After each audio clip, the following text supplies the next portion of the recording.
Assalamualaikum warahmatullahi wabarakatuh. Balik lagi dengan saya Atta Darojatul Ulia, mahasiswi IAIN Syekh Nurjati Cirebon dari jurusan Tadris IPA Biologi B semester 4. Nah, di video kali ini saya akan sedikit menjelaskan tentang azobakter atau bakteri azobakter. Nah, apa sih itu bakteri azobakter? Nah, bakteri azobakter ini merupakan spesies Rhizobakteri yang dikenal sebagai agen penambat nitrogen yang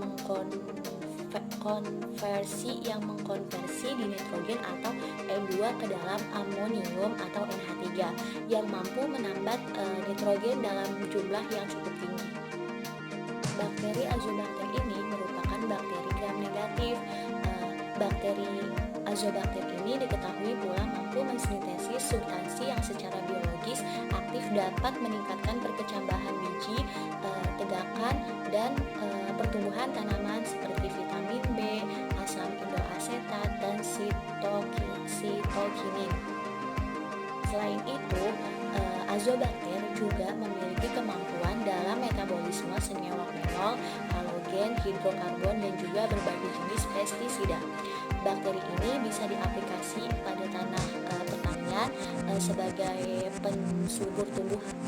pensubur tanah, karena bakteri ini akan semakin banyak jumlahnya di dalam tanah, dia akan semakin terus bekerja memfiksasi nitrogen dan menaikkan biomasa tanaman pertanian.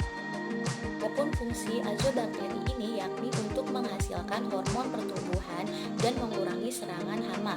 Bakteri ini merupakan jenis bakteri yang berasal dari famili Azobacteraceae yang merupakan sebagian besar dari bakteri pemfiksasi nitrogen yang hidup secara bebas. Dengan azobakter efektif meningkatkan hasil tanaman budidaya pada tanah yang dipupuk dengan kandungan bahan organik yang cukup. Azobakter juga diketahui mampu mensintesis substansi yang secara biologis aktif seperti vitamin B, asam indoasetat, dan giberelin dalam kultur murni. Organisme ini juga memiliki sifat dapat menghambat pertumbuhan jamur, bahkan jamur tertentu yang sangat patogen seperti Alternaria dan Fusarium. Sifat azobakter ini juga dapat menjelaskan pengaruh menguntungkan yang dapat diamati pada bakteri ini dalam meningkatkan tingkat perkecambahan biji, pertumbuhan tanaman, tegakan tanaman, dan pertumbuhan vegetatif. Bakteri ini juga memiliki potensi mengekskresikan berbagai senyawa ekspolisakarida atau EPS dan asam lemak. Nah, apa sih itu EPS? Fungsi dari EPS di sini itu yaitu sebagai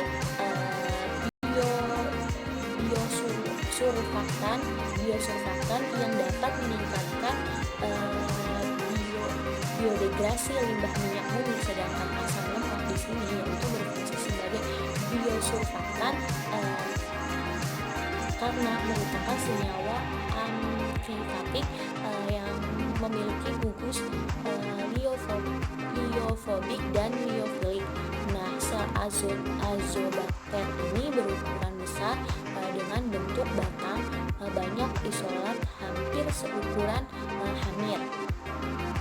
Meskipun azobakter ini adalah bakteri aerob obligat, enzim nitrogenase yang dimilikinya yaitu enzim yang mengkatalis pengikatan N2 yang bersifat sensitif terhadap O2, sehingga diduga bahwa karakteristik dari azobakter ini yang mempunyai kapsul lendir tebal membantu melindungi enzim nitrogenase dari O2.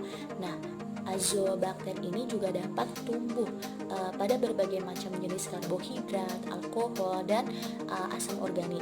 Nah, metabolisme senyawa karbon teroksidasinya ini sangat sempurna ya, sedangkan asam atau produk fermentasi yang lain itu jarang dihasilkan.